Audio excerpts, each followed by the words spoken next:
Good evening and welcome to the Town Hall meeting for the Town of Ossining for September 1st, 2015.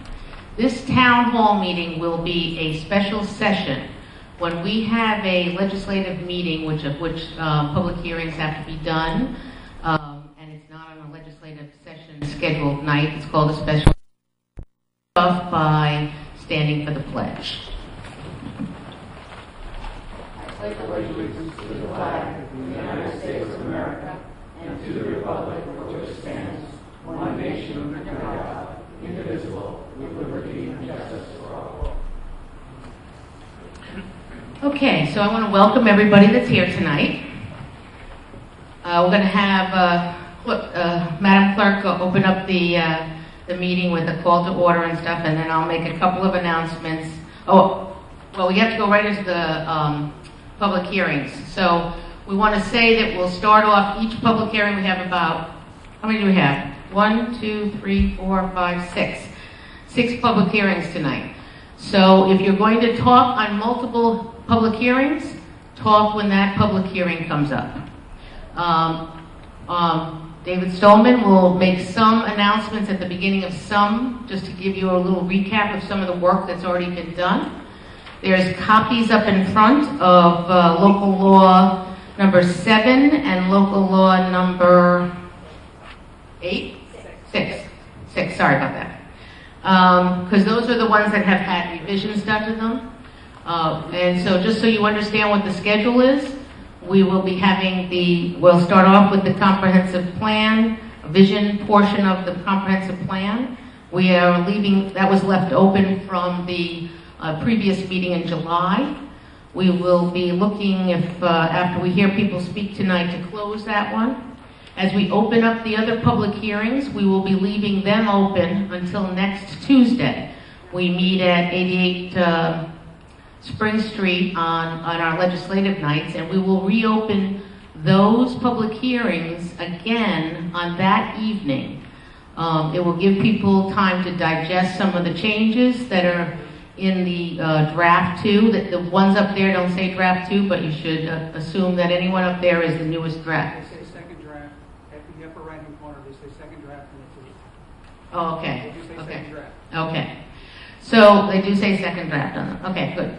So we will be reopening the public hearings, but I just want everyone to know that we will be reopening the public hearings next Tuesday after we do a ceremony. We're going to have a ceremony next Tuesday evening. We would invite everyone to come. We will, there's a group of individuals that try to reunite Purple Hearts with their family members. And we have a gentleman that was raised here and grew up here, and he has no family left. And so this group will be giving it to the Ossining Historical Society so it can have a great place in this community. So we invite you all to come. That will be right at 7:30. And we'll go right into the public hearings after that. So, without ado, Madam Clerk. May I first take the roll? Councilperson Jeffrey? Present. Councilperson Harder? Present. Councilperson Blaha? Present. And Supervisor Donnelly? Present. We will now open the public hearing in the matter of local law number 5 of 2015, amending notification provisions of the town code. Is there anyone who's come to address this public hearing? Please state your name and your residential address. We apologize, we only have 2 mics here. Did you want to speak to us? Okay. We just apologize, we only have 2 mics here. We do ask you to come over here because you are, in essence, addressing the board. You're talking to the board, okay? No, you can put it right in there if you want to. Thank you.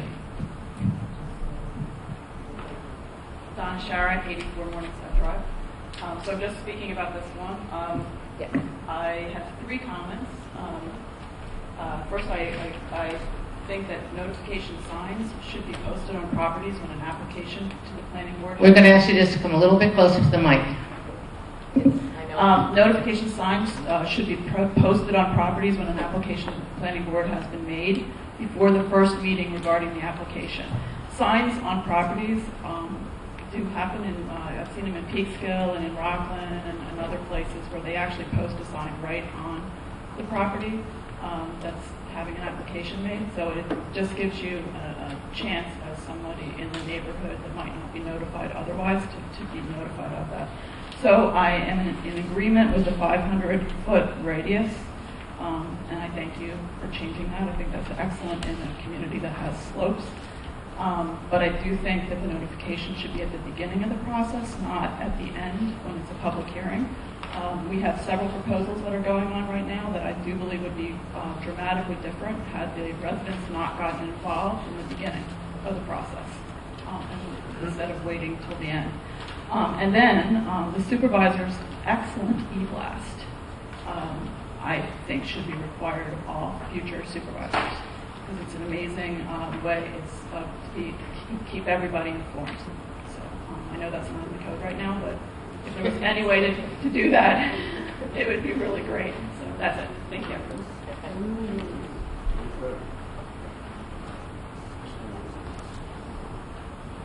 When you come up, please give your name and address, and then remember you're talking to us, so we're not here to answer questions. We're just here to gather your camera. I'm sorry. It's okay because you're talking to the board. Okay. My name is Wendy Masterman. I live at 10 Morningside Court, Massillon. I'm very happy to see the change in the distance of notifications, that they're going to be further out so that more neighbors are notified. I would also like to speak about changing to the beginning of the development rather than waiting until a public hearing.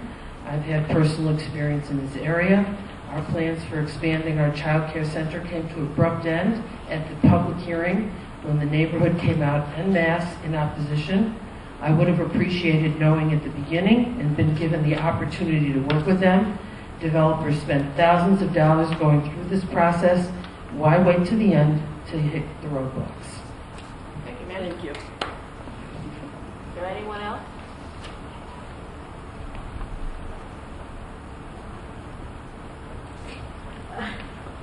We then have a motion to adjourn this public hearing. Matt, can you hear her?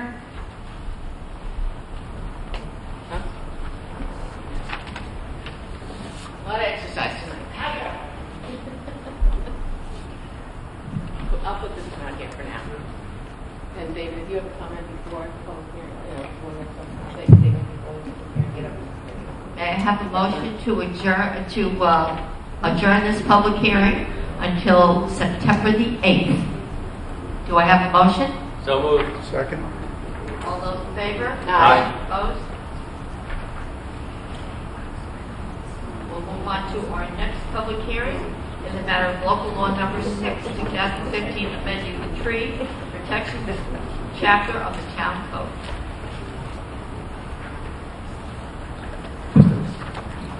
So we have a second draft of the local law regarding tree protection, and there are two changes between the first draft and the second draft. And one was recommended by the planning board. And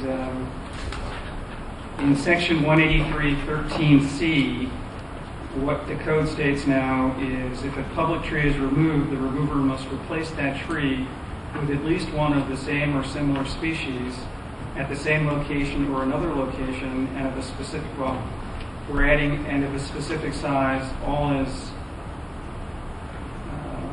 determined by the approval authority.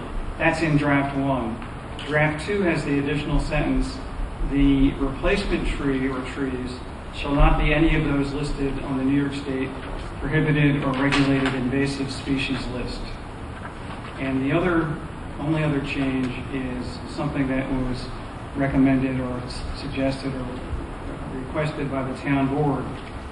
The new sentence in the first draft reads, removal of any tree listed on the New York State prohibited or regulated invasive species list. This is a section where, with notification to the building inspector, that's the part that the town board added, the removal of any tree listed on the New York State prohibited or regulated invasive species list as identified in writing on the business letterhead of a tree specialist does not have to have a tree permit issued by the building inspector or the planning board, but the identification in writing on the business letterhead of a tree specialist and the words "and submitted to the building inspector" are new in the second draft. I hope that was clear. Is there anyone who'd like to address the board on this local law?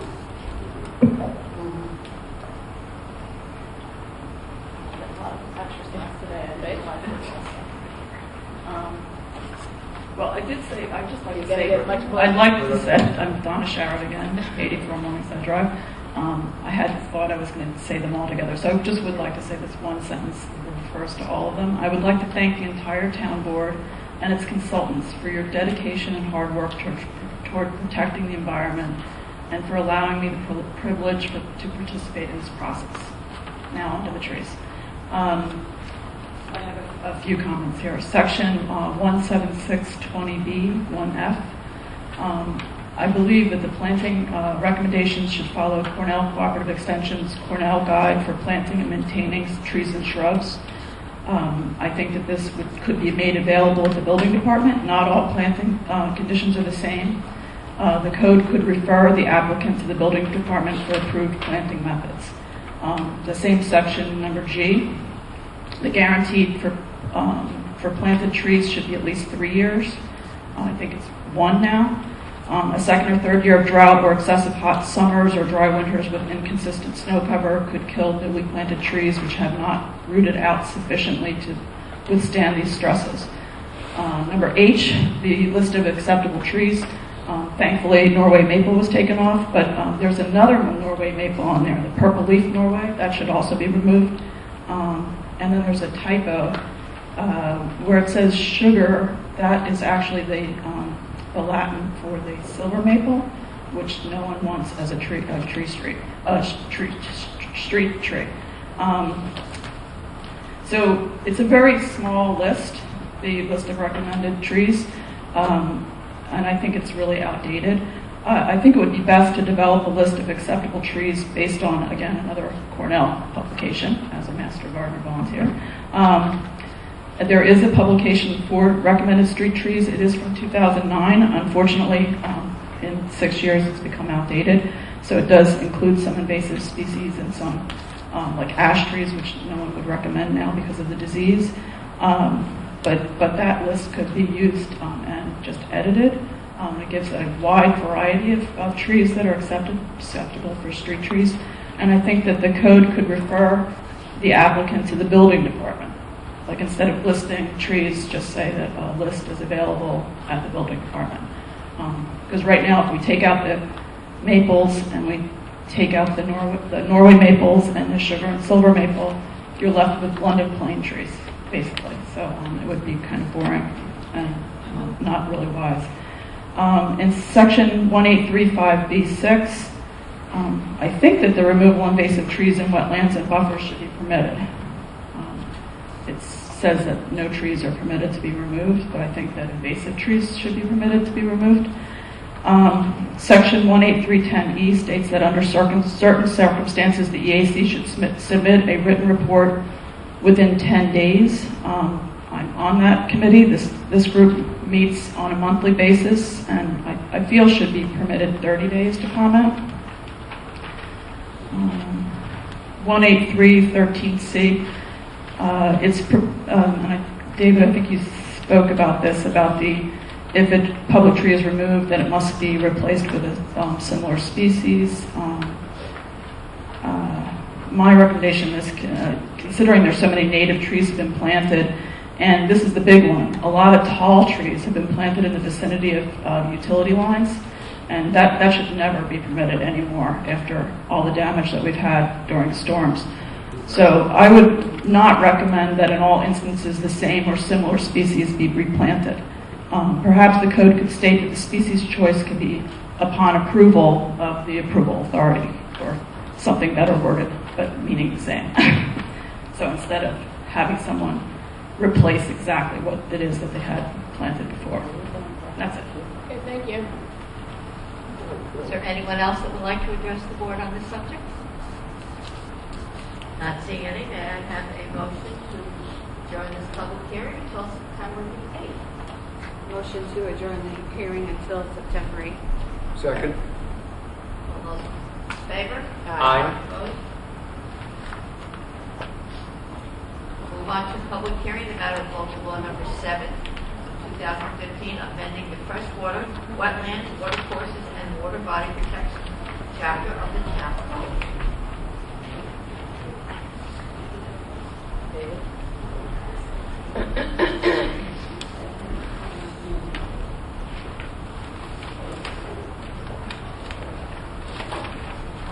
So we're talking about the local law regarding the wetlands, water courses, and water body protection. And there were several recommendations of the planning board that are now in the second draft of the local law.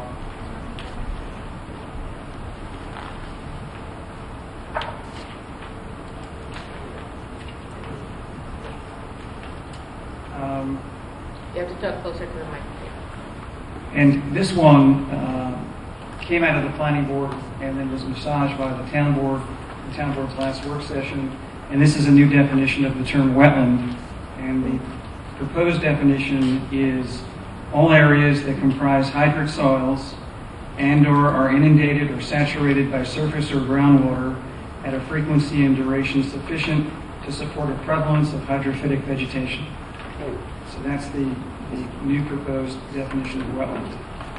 It's very straightforward and is essentially used by many communities who have recently updated their wetlands regulations. We also have a new definition of growing season, which was a recommendation of the planning board, not the specific definition, but that the term growing season should be defined. And the term growing season would be the portion of the year, and this has to do with the delineation of wetlands and the fact that wetlands should not be delineated when snow is on the ground, but really should be delineated during the growing season of the vegetation in the wetland. So the definition would be the portion of the year when soil temperatures at 19.7 inches below the soil surface are higher than biologic zero, which is 5 degrees centigrade, and that's from the U.S. Department of Agriculture Soil Conservation Service, 1985. For ease of determination, this period can be approximated by the number of frost-free days, and that is from the U.S. Department of the Interior, and this definition is basically an Army Corps of Engineers definition. And then we have allowable activities, and we would be adding these activities to the list of allowable activities which do not require a wetlands permit. And these additional ones are operation and maintenance of existing dams and water control devices, excluding the adjustment of water elevations over 18 inches in height. Secondly, maintenance of existing drainage channels where impedance of flow may cause flooding or threaten public safety on highways or in dwellings or other structures. The next would be maintenance and repair of any best management practice installed for stormwater management purposes. And lastly, manual removal of accumulated sediment up to a maximum of 2 cubic yards located within 5 feet of the end of a pipe which crosses under a road or driveway. And then we have a list of activities which the building inspector can permit without the application going to the planning board for a wetlands permit. The building inspector would be able to issue the wetlands permit himself with respect to these additional activities. The first would be decks or porches with a footprint of 200 square feet or less, located more than 50 feet from a wetland or water course, provided that no grading is required for their construction other than for posts or footings. Secondly, the installation of single-story movable sheds without foundation or footings with a footprint of 100 square feet or less, located more than 50 feet from a wetland or water course, provided, 1, such sheds are not used for the storage of gasoline, oil, pesticides or other chemicals or toxic substances, or any tools, machinery, or equipment which use any such substances. And secondly, provided that no grading is required for the installation of the shed. And that would end with a period there. And then the next item would be the installation of movable play sets or swing sets or other small additions to existing structures without foundation with a footprint of 100 square feet or less, and provided and located, more than 50 feet from a wetland or watercourse, provided no grading is required for installation. Next would be fences without mesh, provided, number one, no fence posts. Fence post is to be placed in the stream bed or within 3 feet from the edge of the stream. 2, the bottom of the fence is to be no lower than 12 inches above seasonal high water of the stream. And 3rd, no grading is required for installation.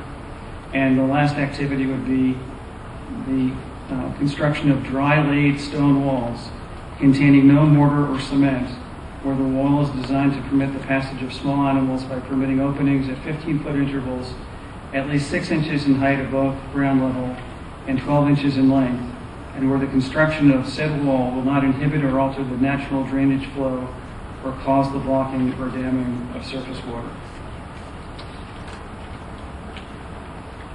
And then we have a new finding that the planning board can make, and it would state pipes installed. Let me just back up for a second. It's on the back of the page. It's actually the preamble to what I'm going to read next is findings. Permits will be issued by the approval authority pursuant to this chapter only if the applicant demonstrates and the approval authority finds that, and this would be new wording, pipes installed to convey a water course shown on the USGS maps or classified by the New York State Department of Environmental Conservation as A, B, or C will require culverts designed in accordance with the stream crossing guidelines document published by the New York State Department of Environmental Conservation. And those are the changes between the first draft and the second draft.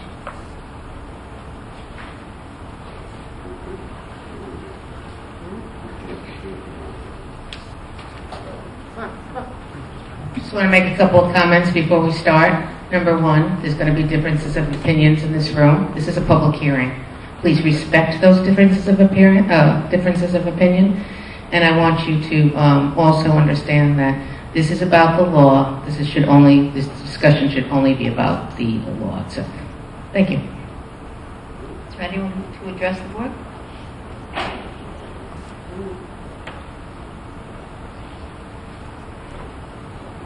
Again, my name is Wendy Masterman. I live at 10 Morningside Court in Ossining. I'm the chair of the Concerned Citizens of Ossining. As a group over the past 2.5 years, we've been actively speaking out at town and planning board meetings about the overdevelopment of environmentally sensitive properties. I live at 10 Morningside Court. As I said, my husband Bruce and I have been told by both the town consulting engineer and building inspector that our development should never have been built. We are surrounded by steep slopes and wetlands. When this neighborhood was developed in the early 1970s, the town was not fully aware of the effects of disrupting wetlands and their connectivity to streams and watercourses that help control flooding. I've been told the flooding issues worsened on North State Road after Morningside Court was created. So many years later, knowing what we know now, I'm pleased that our town board has taken this step to amend our environmental codes, particularly this section of Chapter 105, which deals with wetlands and watercourses. Through research done by the Environmental Advisory Committee, EAC, we have learned that 9 out of 15 towns in Westchester who have amended their wetlands code within the last 10 years have decided that construction on wetlands of any size must receive a permit.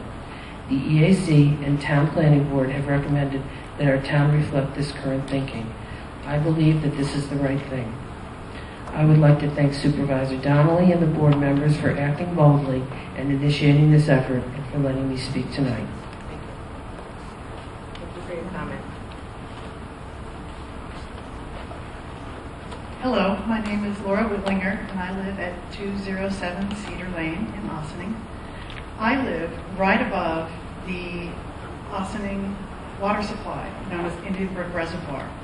And this is a great concern to me, and I want to thank you so much for having the vision and the progressive thinking to address the wetland issue, because there are 240 acres of wetlands that feed into the Indian Brook Reservoir. And wetlands, I know you all know this, but I'm repeating it, they act as a filter. And sometimes they can be abused because people will sometimes see the phragmite grass and they'll say it's an invasive species, and therefore it can easily be replaced and then maintained with native plants. But what they don't look at is the underlying species that are still there and thriving, such as the spotted yellow salamander, which is a species of concern in Westchester and the state of New York, as well as the Kentucky warbler and even copperheads. And on my land, we find copperheads. And the preservation of these wetlands is key to keeping the Ossining water supply fresh and pesticide-free, hopefully. One of my concerns that hasn't been addressed, and it doesn't need to be addressed now, is that everybody around that watershed contributes to it. And I am often concerned about pesticides and herbicides being used in that area because they flow directly into the reservoir.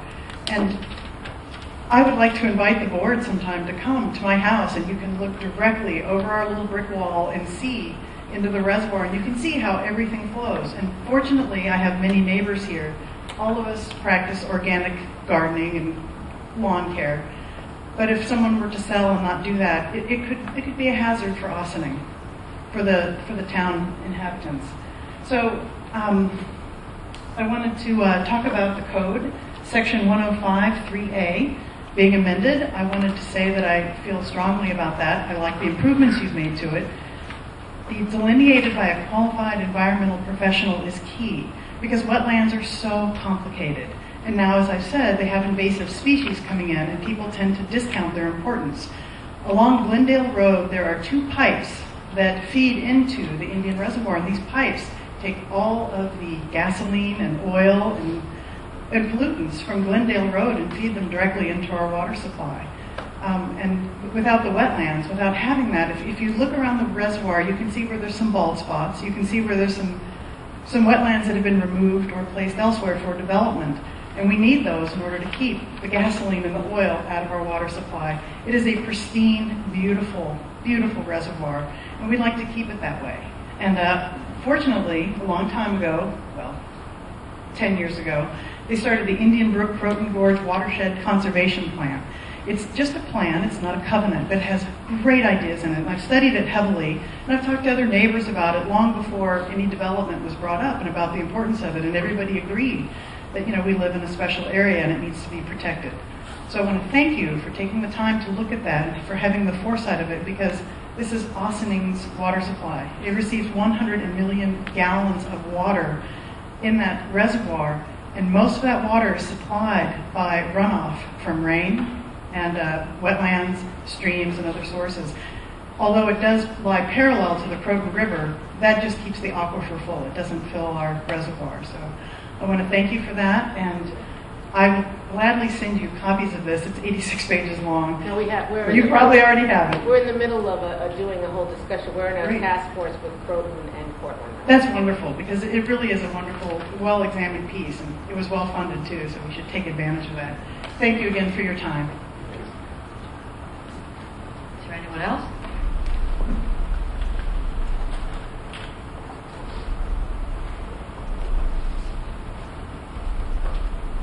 Good evening. Gareth Huffam, 53 Old Albany Post Road in Ossining. First, I'd like to commend the town board for taking on the task of A little bit rewriting. closer to the mic. I'd like to commend the town board for taking on the task of rewriting the regulations. I reviewed the proposed changes to the wetland regulations, the second draft, and most of the changes I find are sound and I support them. I would like to make several suggested additional changes, if possible. Regarding Local Law 7, Section 3, Number 10(1)A. This is on page 6 of the second draft. Regarding the items that the building inspector can approve without other bodies approving. The first item involves the construction of a driveway. And in that case, I would like to suggest that an additional wording be added to the bottom that says something to the effect of that such a culvert should be non-perched and both the up and down ends should be roughly 20% below the soil level. And in parentheses, this is an email, I'm referring to an email I sent you earlier. Say this is to conform to the New York State DC guidelines for stream crossings to facilitate aquatic animal migration. So I think that reference should be in that section as well as later where you did add it. Regarding section 312B4, now this is on page 8 of the draft 2. Number 4 currently reads, all proposed culverts and dams meet the guidelines of the New York Department of Environmental Conservation for the migration of aquatic wildlife, if applicable. First, I'd like to recommend that the phrase, if applicable, be removed because even with very small culverts and crossings, I would argue that aquatic animals will still have a need for passing under roads with them.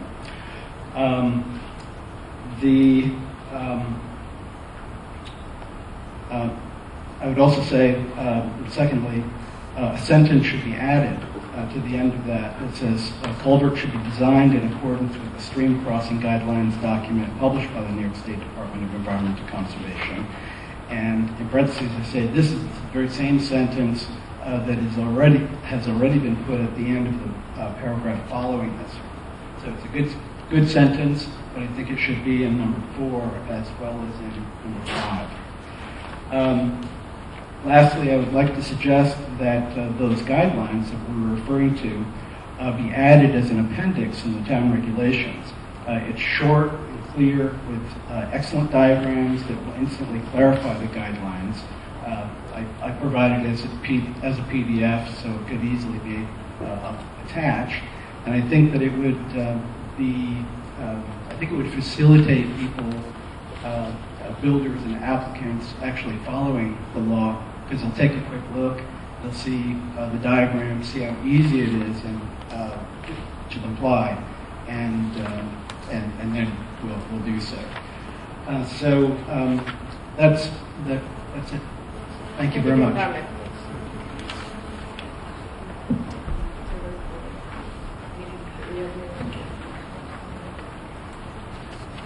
Donna Sharrett again. I agree with the proposed changes for definitions for hydric soil, hydrophytic vegetation, and watercourse. And the first definition for wetland, all areas that comprise of hydric soils. Well, David read the whole thing with it, so hydric soils and the plants and the hydrology or prevalence of hydrophytic vegetation. This change will ensure that all the town of Ossing's remaining wetlands, and that's a key word because we've lost a lot, will be regulated and as such offered protections. This change establishes that our town recognizes the importance of wetlands regardless of size as stated in the Clean Water Rule. Wetlands protect our town and our downstream neighboring communities from flooding, to include the villages of Briarcliff and Ossining. 1,000 square foot wetland could potentially hold 22,000 gallons of stormwater. When considered cumulatively, small wetlands along the watershed offer tremendous stormwater retention services.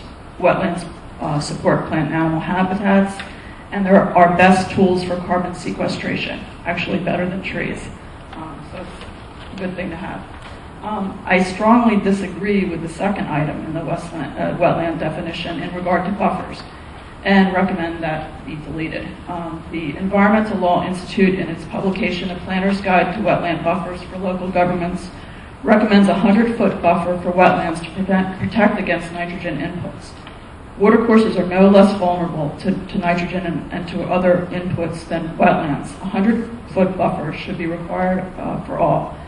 I recommend that the definition for buffer areas be changed to the exact size of the buffer area shall be determined as follows.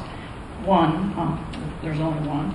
For all wetlands, water bodies, and watercourses, the buffer areas shall extend 100 feet away from the edge of said wetlands, water bodies, and watercourses, as measured horizontally from the boundary of said wetlands, water bodies, and watercourses. And just for your information, the Town of Bedford Code, which has been referred to for this, some changes in this code, establishes that both wetlands and watercourses have 100-foot buffers. Should also be noted as an aside that, as it's been explained to me often, a buffer doesn't mean that it's going to be undisturbed. So I just wanted everyone to know that, because for me, a buffer, it seems like there should be, if possible, not to disturb it, so that animals that need part of the wetland for part of their life and then upland for the other part of their life, like turtles and frogs, they need both. So just to have a wetland and then have a disturbed upland is it's not going to benefit them much. And then I have a comment on the growing season definition. The first portion that talks about the biological zero, I definitely agree with, and I definitely understand that there should be some way to more easily interpret that. But the problem I have with the approximated by the number of frost-free days is that that doesn't seem to me to determine an actual start and end of a growing season. So swamp oak is a wetland vegetation and is visible year-round, as are most woody perennials. Man-made calendar dates do not always correlate to natural conditions, particularly with the unpredictability of rapidly changing conditions due to climate change. My recommendation would be, for that second sentence, I'm not in disagreement with the first, would be the portion of the year when soil, so that's the first sentence, so the first sentence stays the same. For ease of determination, this period can be identified as the time of year when soils are not snow-covered or frozen, and which permits above-ground observation of the active herbaceous plant growth. So it would be a visual recognition of plants growing. So herbaceous, just as information, are non-woody plants. So that would, like a tree is a woody perennial, and grasses and wildflowers are herbaceous.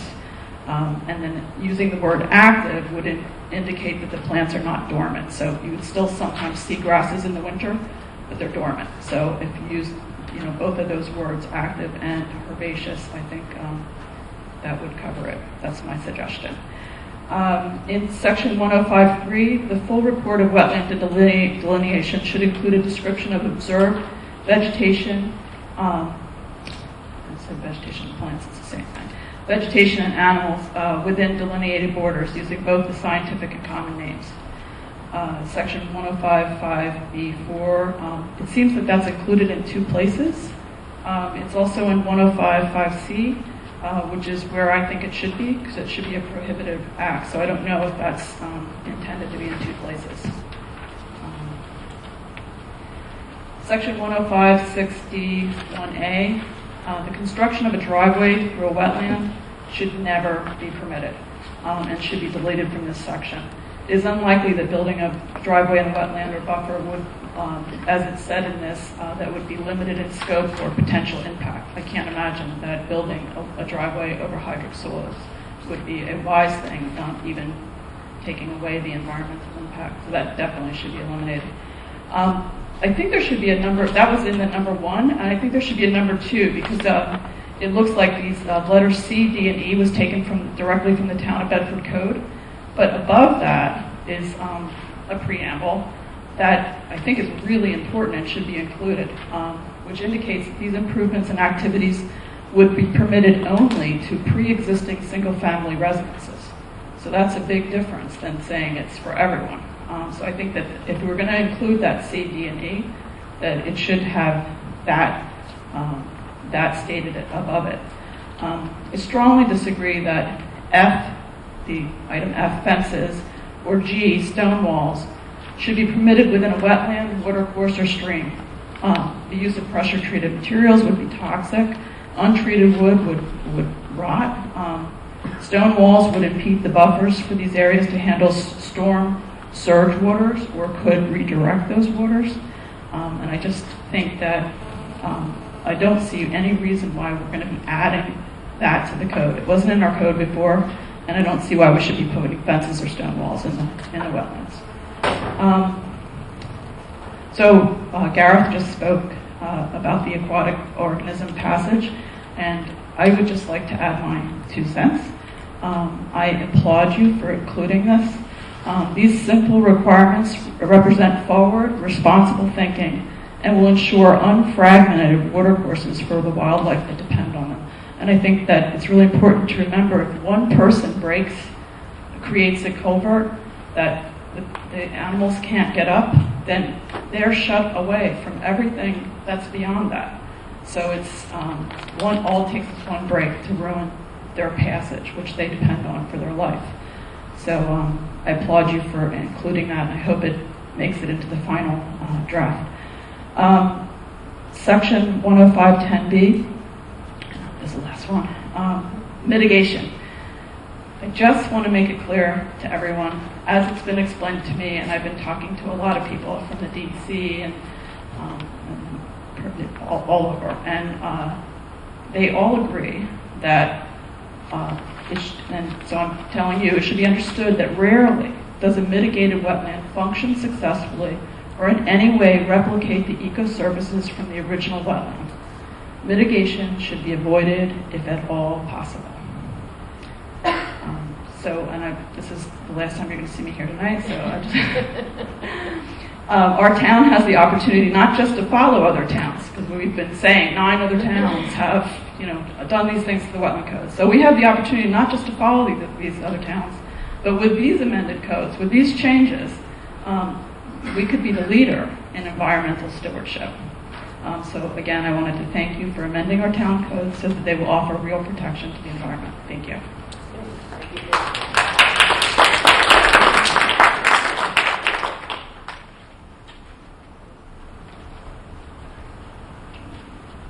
Good evening. Howard Fleischer, 22 Savannah Road, member of Concerned Citizens for Ossining. I'm sorry, what did you say, Sue? An inventor extraordinary. Again, I want to echo the praise to the board for tackling something that has not been touched in the last 17 years. 1998, what I understand, was the last revision of these particular codes and laws. And it's about time. I don't know if the public is aware of this, but I was very surprised to find out that in that period of 17 years, we lost a very significant amount of wetlands in our community. There are developments that have been built where the wetlands have been completely eliminated, from what I understand, of which I believe it's the woods of Westchester and the Deerfield condo off of Hawks Road, both off of Hawks Road, have impacted the wetland allocation. And so it's actually shrunk. And as I was attending a planning board meeting, it was pointed out that there was a rough draft or a rough presentation of a map of the wetlands of our community, and the overlay of what the new wetlands is that we can define now. You'll see that there's a huge amount of wetlands that have been lost. And it's been chipped away. It's been chipped away, maybe not in one fell swoop, but as was pointed out, driveways that may be permitted to be built on a wetland, or walls, or other structures, or other things that impede what a wetlands is, or the free flow of the wetlands. It starts to shrink and dies off, and it will do it naturally as well. So taking this step that I think is very, very pro-environmental and really about time that we're doing it is to be applauded.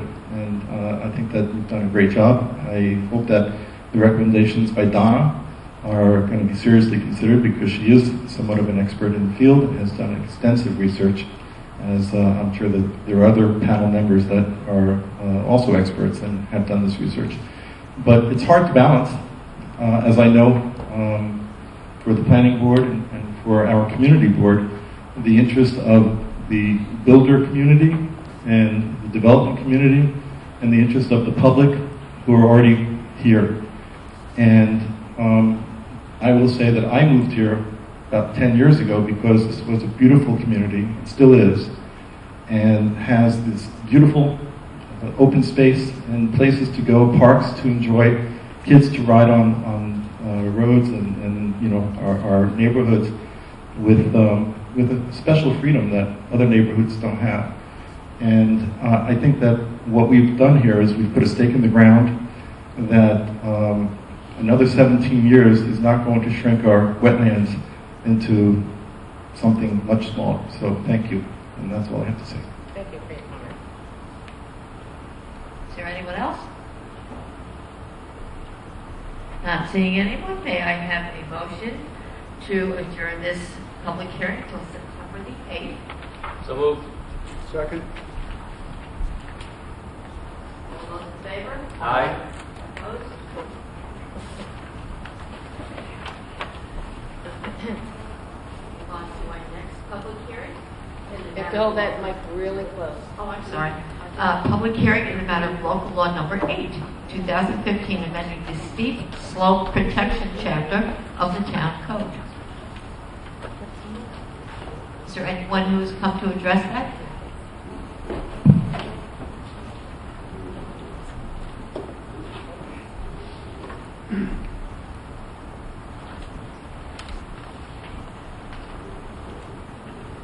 Good evening, Madam Supervisor, members of the board.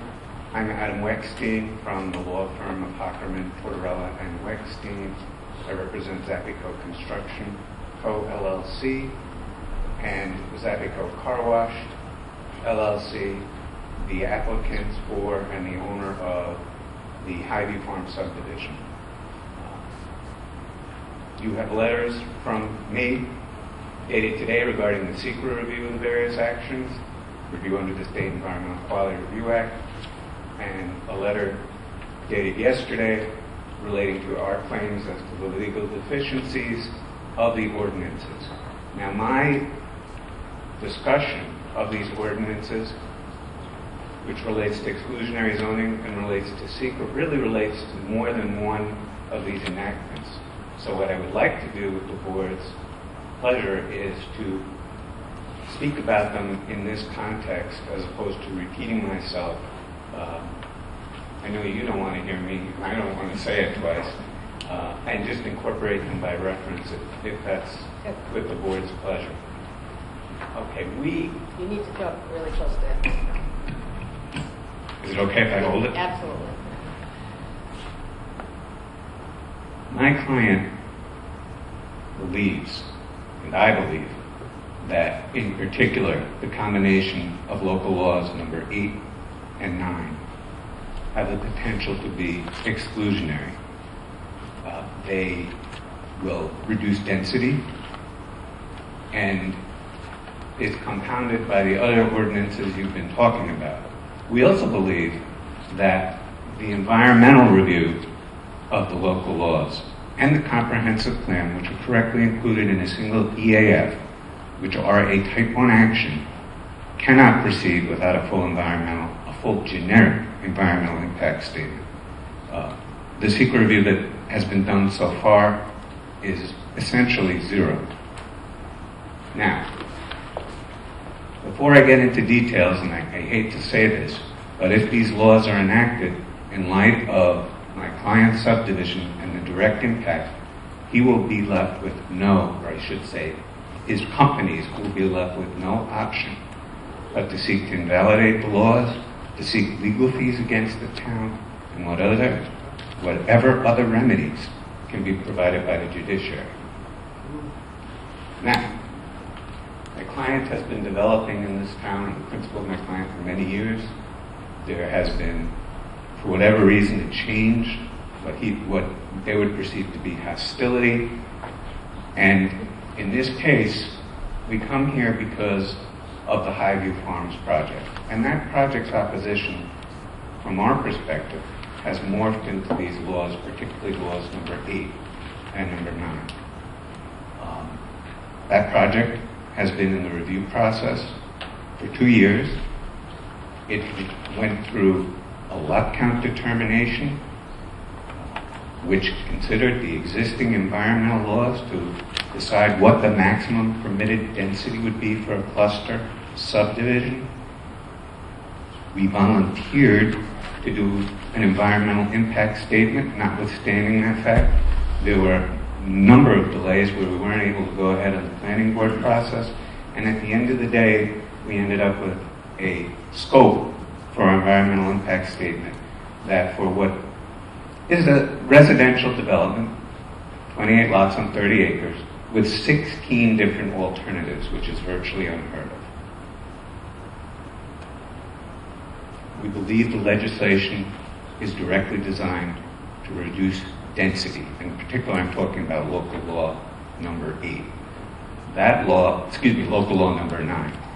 Local law number 9 is a provision that requires subtraction, as you know, of wetlands and extremely steep slopes in calculating or determining whether a lot meets the minimum lot area requirements in the code.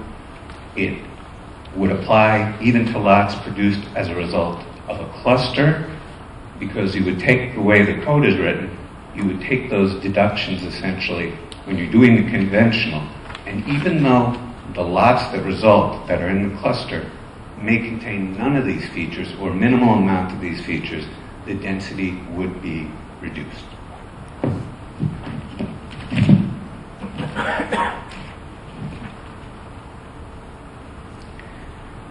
The local law number 9, we'll get into the specifics, but as I've indicated to you in my letter, when municipal ordinances, zoning ordinances, have been found to be exclusionary, and we believe your code, particularly with these additions, has the potential to be that. The courts have invalidated them. They've given what's known as a builder's remedy, allowing development of multifamily or affordable housing on the site, and they've awarded legal fees. And that's a number of cases, including one in North Salem and one in the neighboring town of Cortland. Cases which we were involved in directly. And I don't mean my client, I mean me. The local law number 8 not only exacerbates the problem, but the way it's written, we think is contrary to sound planning and too restrictive. It allows an exemption from the Sorry.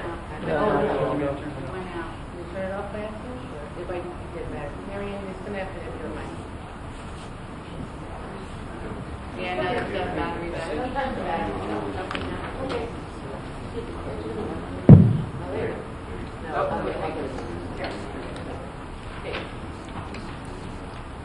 I guess if I were technologically proficient, I probably wouldn't be a lawyer.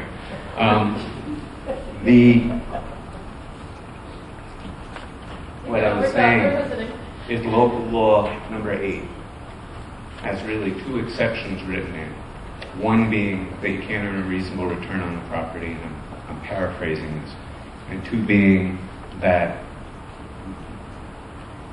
the reasonable return on the property without having your access way go through the extremely steep slopes. 2 being that if you,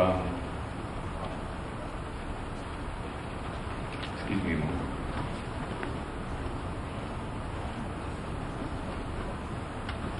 That not allowing that access would create a traffic hazard to the site distance. This is a very limited set of exceptions, and I think that it should be rethought so it considers other things.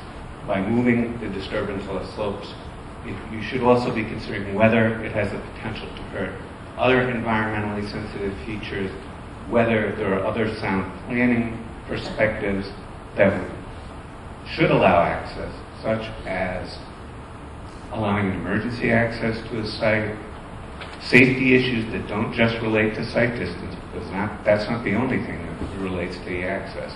So we would ask that you change that.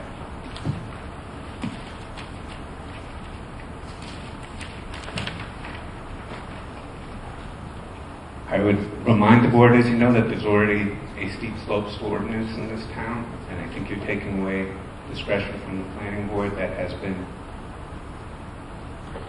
acted or used wisely, and I would suggest that you continue to do that. If these laws are not directly aimed at Highview Farm, which we believe they are, we believe that any development which has received a lot count, should in fact be grandfathered from their provisions. Now let's talk briefly about SECRA. Under the State Environmental Quality Review Act, this action is a Type 1 action. Type 1 action invokes a presumption that an environmental impact statement is required. Not an absolute requirement, but it does invoke that presumption. The law is very clear. The cases have been cited to you. Number two, when you're talking about environmental impacts, you're not just talking about impacts on water, slopes, land. You're talking about impacts on the character of community growth and development. You're talking about impacts on housing. You're talking about impacts on affordable housing, multifamily housing. We submit that when all of these laws and the master plan are looked at together, you cannot say that there isn't the potential for a single significant impact on any of these parameters that are covered by SECRA. Right now, you have only an EAF. If there is a potential, again, for even a single significant impact, you must go through a full environmental review, including an environmental impact statement. The analysis in the EAF, to the extent it exists, I think relies on the fact that these are all environmentally friendly. They're things that benefit the environment. But that does not, by any means, shield them from the kind of review that's required. And in fact, and again, in Portland used the same excuse, trying to uphold its steep slopes ordinance against a SECRA challenge. And the court said, just because you're doing something good environmentally doesn't mean you can avoid looking at all the other potential environmental impacts. So again, I would strongly urge you to reject the amendments in their entirety. I believe my client has no alternative, and I thank you for your patience and your courtesy. Thank you for your comment. Anybody else have any comments on the steep slope legislation? Yeah. Not seeing anyone, may I have a motion to adjourn this public hearing to September the 8th? So moved. Second. All those in favor? Aye. Opposed?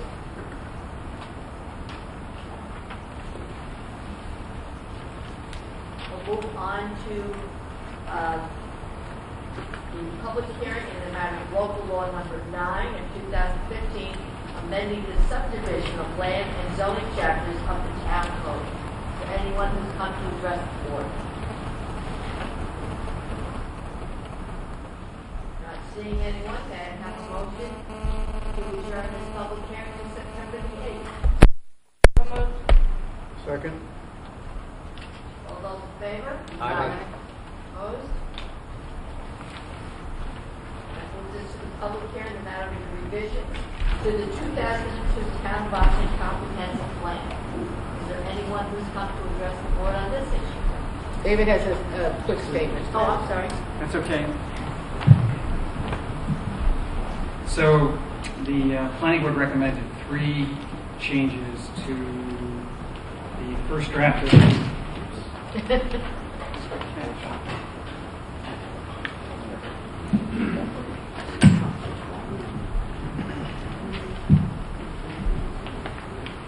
Okay.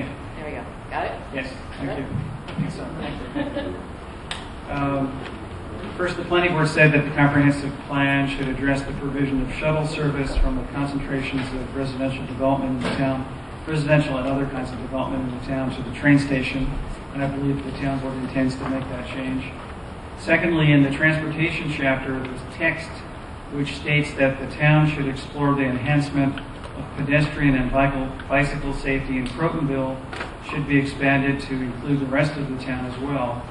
And third and lastly, the comprehensive plan should state that the town of Ossining wetlands and drainage map, which was prepared in 1998, has not been updated since, should be updated. So those would be the 3 changes.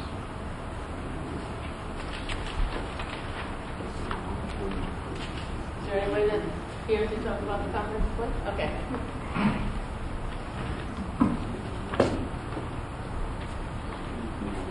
Howard Fleischer, 22 Savannah Road, member of the Concerned Citizens of Ossining.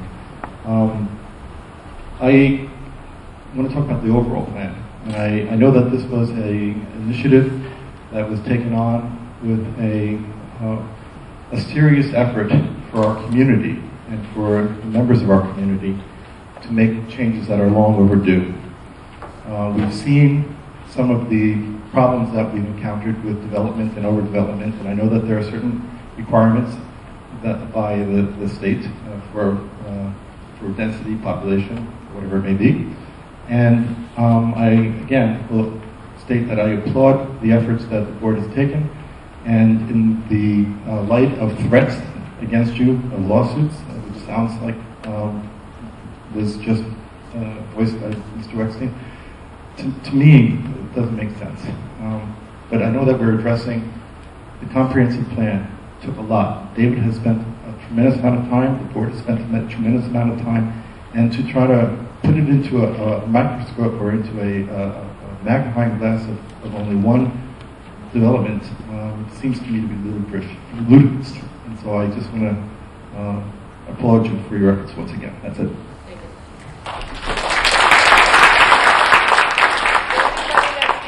About the comprehensive plan, because this one is the one public hearing that we will be closing tonight. Remember, this is a public hearing. Yeah. Really? I thought you said no. I know. I was just at a conference recently, so you understand then that much now. I was just at a conference recently, so this is actually a new idea, so that's why I haven't mentioned it before. And I don't know if it's included, and I know I'm supposed to be asking you questions, so I'm just going to say if it's not included, it was advised at a conference that I was at T-Town that when a comprehensive plan is done, that we should include having a natural resource inventory done.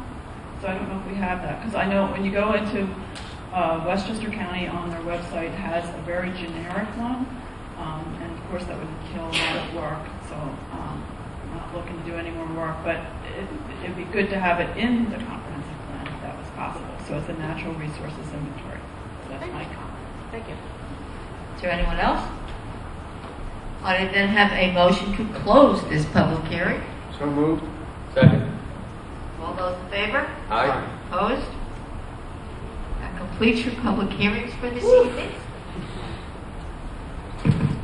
I want to thank you all on the public hearings of the new laws and the comprehensive plan. Again, remember that everything but the comprehensive plan will be left open until next week. We wanted people to have a chance to read it. It's on the webpage, and there's copies of the changed ones up in front still. We're going to go into continue on with our meeting in a second. We just wanted to give, I know that David and Dan are going to be leaving because it's, they don't have to be here for that part of the meeting. So we're going to go on to a definite rest of our regular session, special session, because we didn't have a meeting last week, so we have to pay our bills and pass a few resolutions. So we're going to let Madam Clerk ask for any comments on the items on the agenda. So we'll go from there. But we'll give you 2 minutes to, if you don't want to stay, you can leave. Meeting. Are there any announcements by the board? No, ma'am. Okay, we'll move on to public comments on any of the agenda items.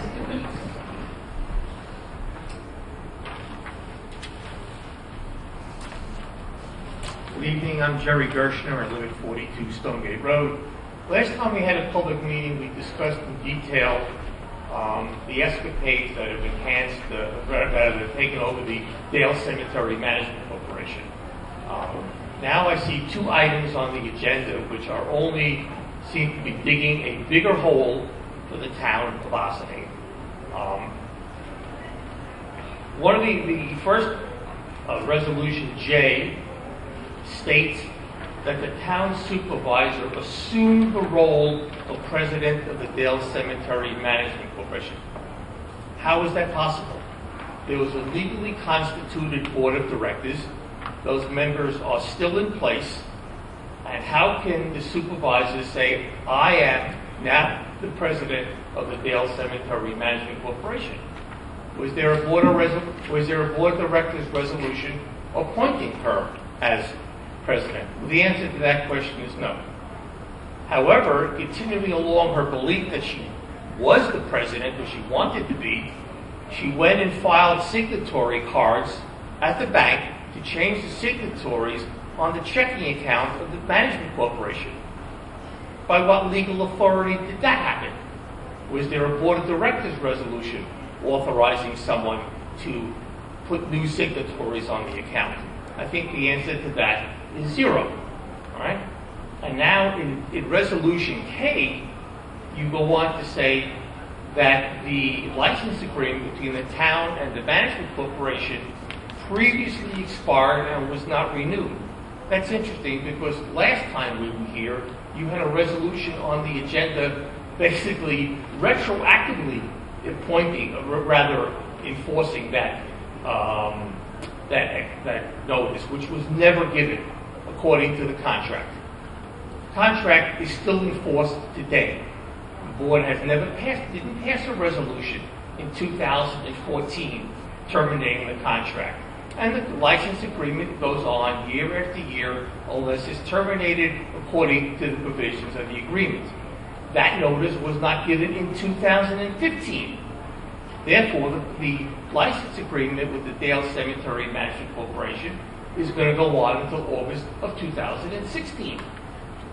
So, we have a majority of the board members who are leaving the board at the end of this year are opening up the town of Ossining to what I think might be some severe financial liabilities from people who work for the cemetery who were affected by one person saying, I am the president and you're fired, when in fact there was no authority to do so.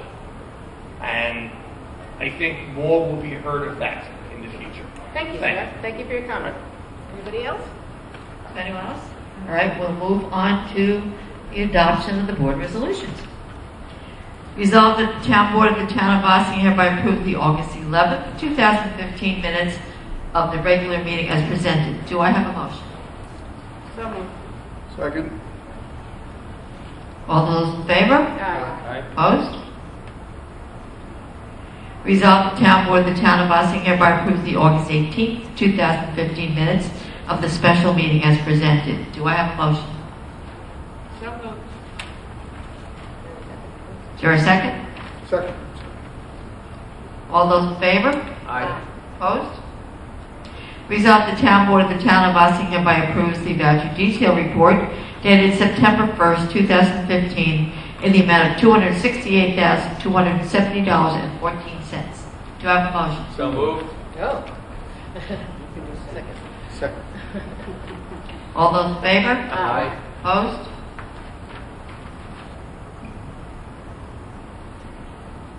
$2015 budget adjustments. As you can see, it's rather lengthy, so I'll just read the resolve that the town board of the town of Ossining hereby makes the following budget adjustments to the 2015 adopted budget.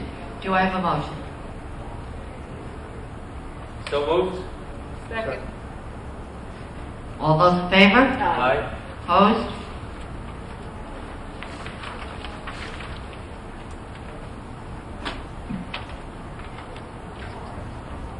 Resolved, the town board of the town of Ossining hereby appoints Jose R. Castro Ossining to the probationary position of laborer, in-house title of lead cemetery worker at Dale Cemetery and an annual salary of $37,440 effective August 31st, 2015. Do I have a motion? So moved. Second. I'd like to say something.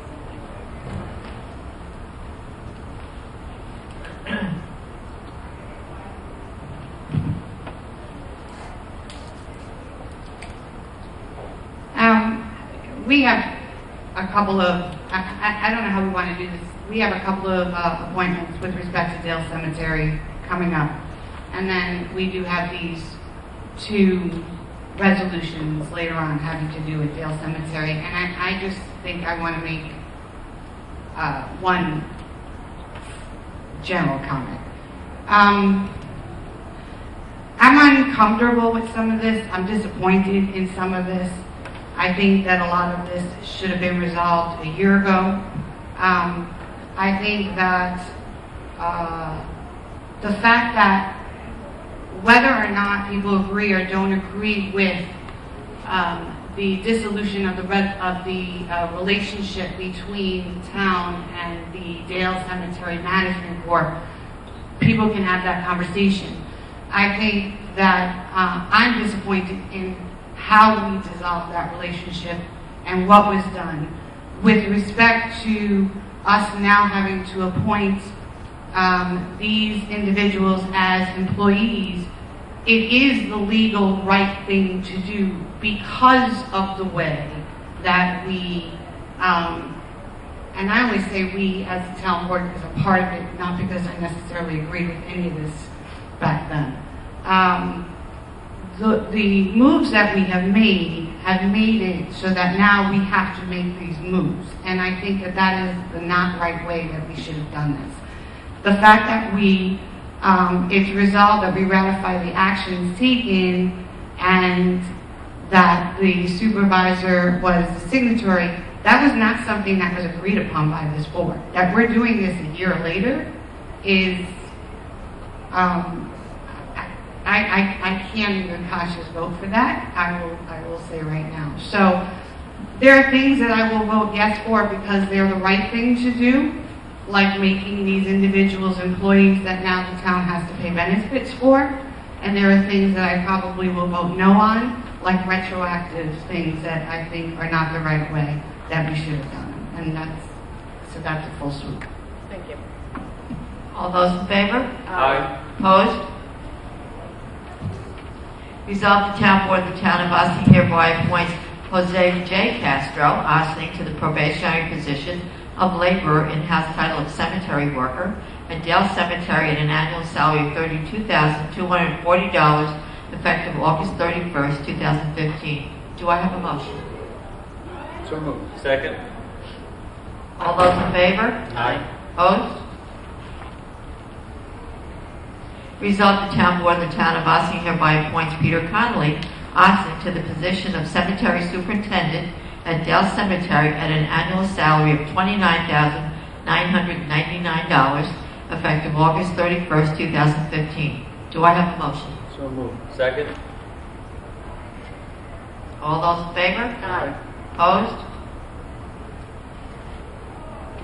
Resolved, the town board of the town of Ossining hereby appoints Sergio Chavignon Ossining to the seasonal position of laborer at Dale Cemetery at an hourly rate of $12, effective August 31st, 2015. Do I have a motion? So moved. Second. All those in favor? Aye. Opposed? Whereas the town board recently approved the purchase of 2 transit vans for use by the senior nutrition program to replace 2 vehicles in the department that have outlived their usefulness to the town, whereas the town board authorized the surplus and sale of those vehicles on Auction International, and now therefore be it resolved that the town board of the town of Ossining authorizes the 2007 Chevy Impala to be sold to the highest bidder of $2,025 to be payable immediately to the town board. Do I have a motion? Second. I just want to. Excuse me, who I made the motion? Motion. Thank you. Just want to comment that the Impala was one of our old police cars and has some issues. All those in favor? Aye. Opposed? Resolved, the board hereby ratifies the actions taken as of September 23rd, 2014, whereby the town supervisor assumed the role as president of the Dale Cemetery Management Corporation, and whereby the town supervisor was substituted as signator on the bank account for the corporation, such actions being taken as emergency measures to enable continued operation of Dale Cemetery, authorized to attend to personnel matters, continued safe and proper operation of the town-owned Dale Cemetery, and the safeguarding and proper use of town funds which were used in the operation of the cemetery. Do I have a motion? So moved. Second. All those in favor? Can I make a comment? Sure. I just want to point out I just want to point out my own personal opinion here is that I had received emails. I had heard from many people with loved ones buried in Dale Cemetery, and I was personal witness to what I would consider abhorrent conditions at that cemetery. It essentially, to me, took on the appearance of a junkyard, an abandoned and abused property. There were complaints about the aesthetics. I was embarrassed, and this board gave an extraordinary amount of time and consideration to the options available to it, and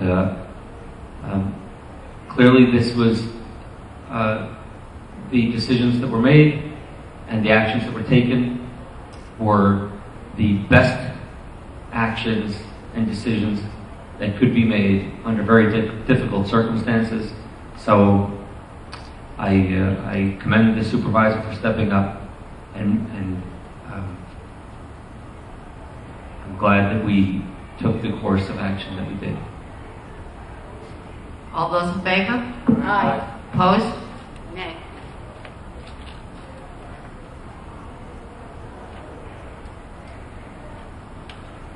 Resolved that effective immediately, all management and operations of the town-owned Dale Cemetery will be administered directly by the town administration, it being acknowledged that the license agreement between the town and the Dale Cemetery Management Corp.